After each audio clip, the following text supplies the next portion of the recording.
मम नाम वैभवी विलासवैद्य अस्ति। अहं तृतीयां कक्षायां पठामि। मम कथस्य नाम अपूर्वमातिथ्यम्।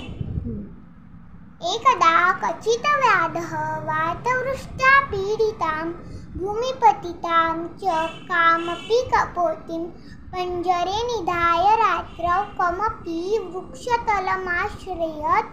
तस्मिन्नेव वृक्षे तस्या कपोत्या नीडमासीत्। तत्र कपोतः कथं मे प्रीसाय अधुनापि गृहं न आगता इति करुणं व्यलपत्। भर्तुः विलापम् आकर्ण्य कपोती तमब्रवीत्, एषा अहमत्र पञ्जरे निक्षिप्तास्मि। मम पञ्जरबन्धस्य कारणं मम पूर्वजन्म दुष्कृतम्। अतः एतस्मिन् व्याधे तव द्वेषो मास्तु। अपरं च एषः व्याधः तव अतिशिः हो, तस्य आतिथ्यम् उचितं कुरुष्व। अथ स कपोतः व्याधस्य समीपं गत्वा अभाषत, अतिथे स्वागतं ते। कथय, किमहं त्वदर्थे अनुतिष्ठेयमिति।